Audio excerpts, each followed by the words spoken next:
네, 여기 앞에 전화가 누가 오시는데 기자분 볼까요? 전화가 오고 있거든요.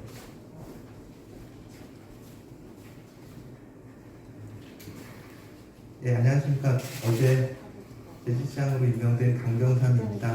네, 일단 어제는 이제 그 호국원이나 산업통합공원, 창의월사 이렇게 선배 드리고요. 바로 이제 시청에서 간단하게 이제 취임식을 가졌습니다. 그리고 뭐 어제 하루 일정을 좀 바꾸고 보내고 일단 오늘부터 일정 시작하기 전에 앞으로 그 기자님들께는 인사를 드리고 서로 많은 이제 도움 협조가 필요할 것 같습니다.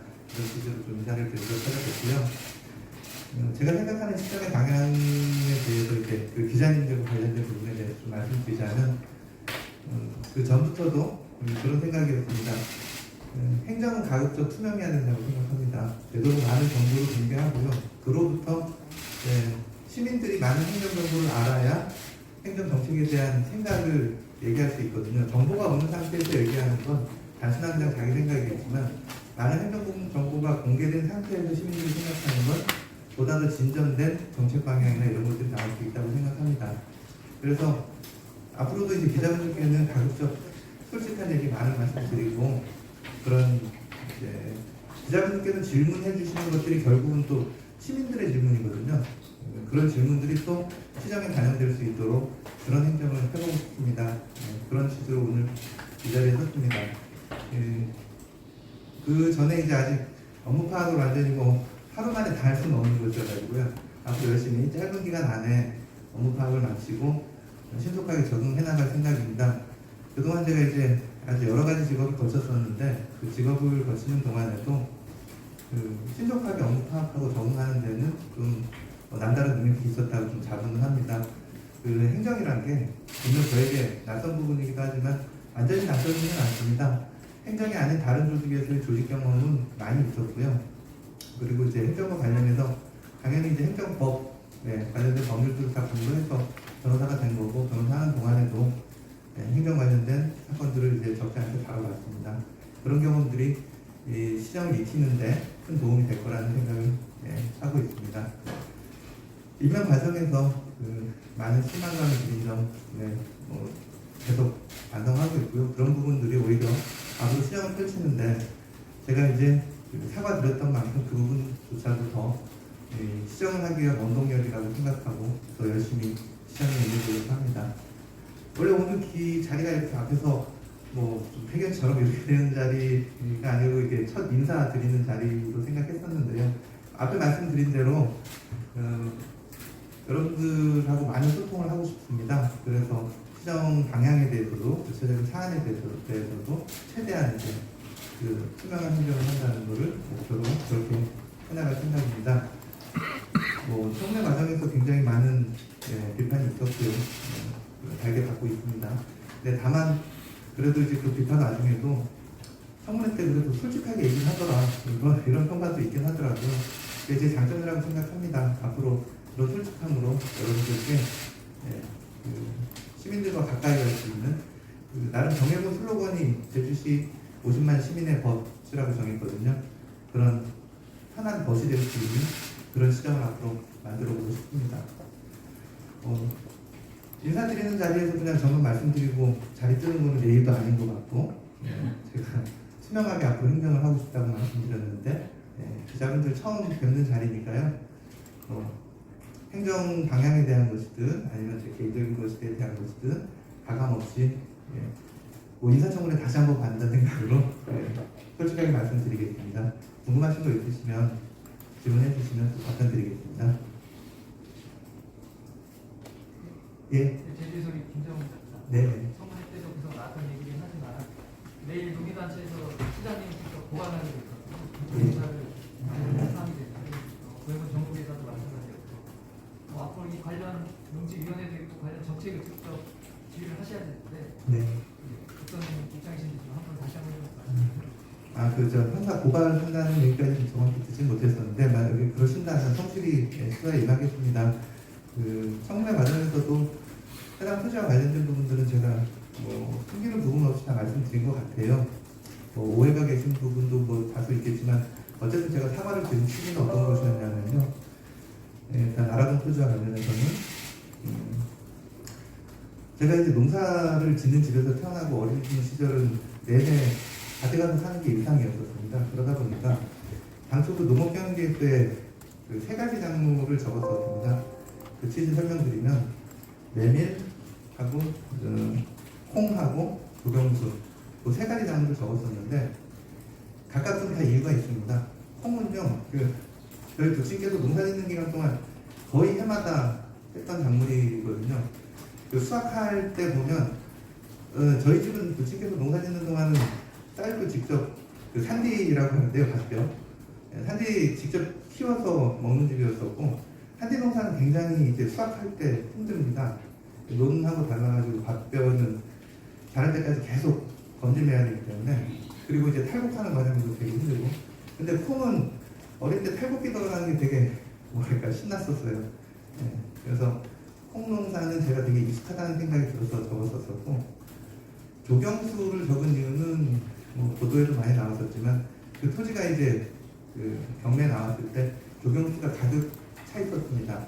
근데 그게 조경수 주인이 누군지도 모르고요. 사실 정확히 누군지 모르고 한 상태다 보니까 협의가 잘 안 될 가능성도 염두에 두지 않을 수 없었습니다. 그래서 만약 그거에 대해서 치우는 게 협의가 잘 안 되면 뭐 추가로 돈을 주고 매입을 해서라도 그걸 관리하면서 경쟁을 해야 되지 않나 이런 생각을 했던 거고 사실 그 농업경영계획서에 매미를 적었던 거 그 부분 때문에 사실 농민들께 제일 죄송한 거예요. 메밀 농사는 제가 생각하는 농사 중에 굉장히 쉬운 농사입니다. 경관작물이라고 하는데 제가 어렸을 때는 메밀도 이제 키워서 저기 나물로도 많이 먹고 이제 나중에 이제 수확해가지고 재료도 많이 뜨고 하긴 했었는데 지금은 그게 이제 농업 경영의 측면에서 보면 그 수익성이 있는 작물이 아니에요. 그래서 경관작물이라고 메밀이나 유채 같은 작물을 얘기하는데 현실적으로 제가 거기서 농사를 지을 수 있는 그런 방법이 가장 현실적인 방법이라고 생각을 했어요. 하지만 농업을 생업으로 하시는 분들 입장에서 보면 그 메밀 농사 지어놓고 지금 농사 지었다고 하냐 이런 비난이 충분히 있을 수 있는 겁니다. 그런 부분에서 제가 그렇게 해서 뭐 그 계획서대로 이제 나중에 토지 인도받고 나서 메밀 경작하고 그 다음에 그 후에는 또 유채 경작 한번 하고 그렇게 하긴 했던 거지만 뭐랄까 좀 그런 점에서 부끄러웠던 거죠. 그래서 계속 사과를 드렸던 겁니다. 이런 부분들 이제 만약 고발을 해서 수사된다면 청문회에서 그리고 이 자리에서 말씀드리는 것처럼 똑같이 그렇게 소명하고 판단을 갖도록 하겠습니다.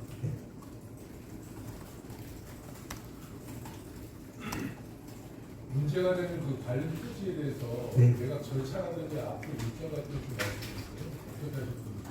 그 매각이라는 게 따로 절차가 있지는 않죠. 그러니까 매도할 의사가 있느냐, 매수할 사람이 있느냐의 문제인 겁니다.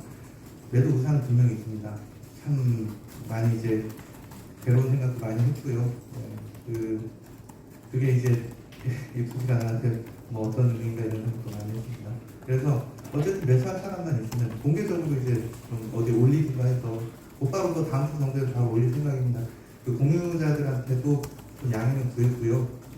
그런 상황입니다. 공유자들도 뭐 당초 취지가 이걸 뭐 할 때까지 막 했다가 튀겨먹자 뭐 이런 생각은 아니었던 거였기 때문에 그런 정도 동의를 했어요. 제 지분만 우선 파는 방법도 고려해볼 수는 있는데 그게 좀 현실적으로 좀 어려운 게 그게 매수할 때 이제 담보대출을 받아가지고 하다 보니까 공유자들끼리 그러면 서로 담보 제공이 되게 되거든요. 그 대출문제 해결이 어려워서 지분만 매각하는 것도 현실적인 어려움이 있습니다. 그래서 매수할 사람만 이제 좀 나타나면 그 시기라는 게 그걸 제가 이제 또 장담할 수 없는 게 언제 팔겠습니다라고 하면은 이미 제가 뭐 누군가 아는 사람과 뭐 거래 협의가 됐거나 그런 상황이라면 모르겠는데 그렇지 않다 보니까 딱 언제까지입니다라고 날짜를 못 바꾸면 현실적으로 힘든 면이 있습니다. 그건 좀 양해를 좀 부탁드립니다. 왜 질문을 드리냐면 예. 바로 전에 그 고용군 정부기사 같은 경우에도 그 문제가 된 땅을 그 팔겠다는 의사는 있었지만 안 팔렸다. 왜 그 구체적인 이유가 보니까 땅값을 너무 높게 불렀어요. 예, 그러다 보니까 이렇게 싸게 내놓으면 언제 얼마든지 팔릴 수 있는 땅들인데 예. 너무 높게 하다 보니까 실정하다 보니까 그게 문제가 발생해서 예. 그래서 그런 문제 때문에 한 거죠. 그 지금 제가 문제된 그 토지의 문제는 많은 분들께서 이제 경매 사건 기록 다 보셨던 것 같고, 예, 시세에 대한 확인도 다 하셨던 것 같고, 많은 분들이 지켜보고 계시지 않습니까? 그래서 그런 우려는 생기지 않도록 예, 적절하게 좀 조치하겠습니다. 그러니까 내가 이걸 계속 보유할 의도로 뭐 가격을 터무니없이 높게 하거나 뭐 그런 일은 결코 없을 것임을 좀 말씀드리겠습니다. 내가 대상 농지 갖고 수익하신 농지 전체를 얘기하시는 겁니까? 아니면 알아본 토지를 말씀하시는 겁니까? 아니 저기 광명리 토지도 마찬가지입니다. 다만 제가 상속받은 토지는요, 그 저희 집안에 문제가 있습니다. 문제랄 게 아니고 집안에서 이거는 어릴 때부터 저희 부친께서 그냥 맨손으로 소 키우시면서 만들어 놓은 문제다 보니까 저희 때에도 그걸 처분을 할 수가 없어요. 형제들끼리도 그런 상의가 다 있던 거라서. 그래서 상속받은 토지는 제가 올 봄에는 나무를 800그루 정도를 심었었거든요. 거기는 이제 장기적으로 숲도 가꾸고 우리 아이들이 어른이 됐을 때 또 마을의 자산으로도 좀 쓰고 싶은 욕심이 있었습니다. 그래서 제가 그 청문회 때 어떤 의원님께서 포크레인 왜 갖고 있냐고 질문하신 경우도 있었는데, 그 포크레인 갖고 있는 것도 그 상속받은 토지에 계속 그런 나무 가꾸고 이런 일을 하려고 했던 것이었습니다. 그래서 그건 일부러 경작한 걸 만들려고 할 필요도 없는 데입니다. 거기 지목이 임야에서 그런 여기 자격농목 그런 게 해당되는 것도 아니고요. 그래서 그런 부분에서 제가 거짓말 말씀드리는 건 아닙니다. 그래서 상속받은 그 토지에 대해서는 제가 제 대해서는 일단 현재 계획으로는 처분할 계획은 없고요. 그 외의 것들은 가급적 내수가 나타난다면 특정한 가격을 바로 처분을 하고 싶습니다.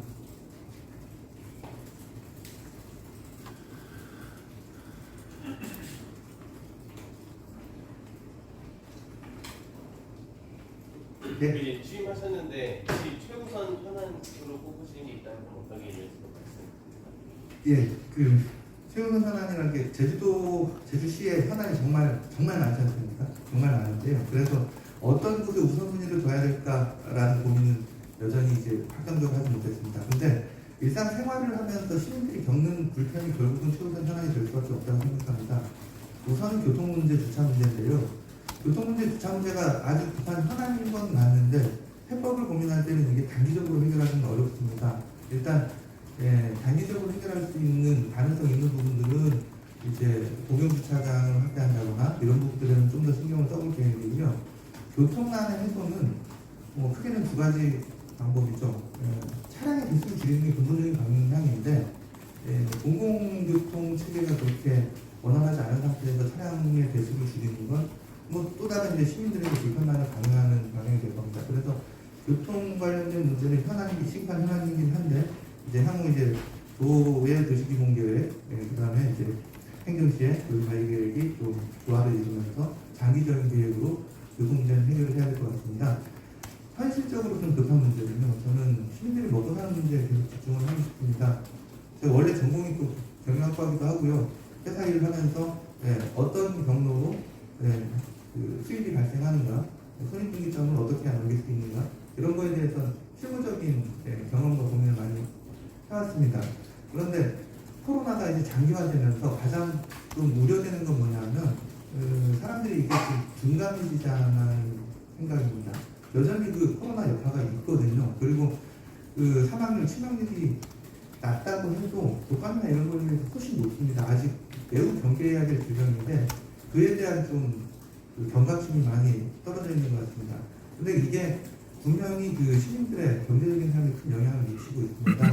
그런 부분들이 물론 정부 정책도 중요하겠지만 지자체 단위에서 그리고 시 단위에서 이런 상황이 발생했을 때는 가장 한계점에 이제 근처에 있는 분들이 어려움을 겪게 됩니다.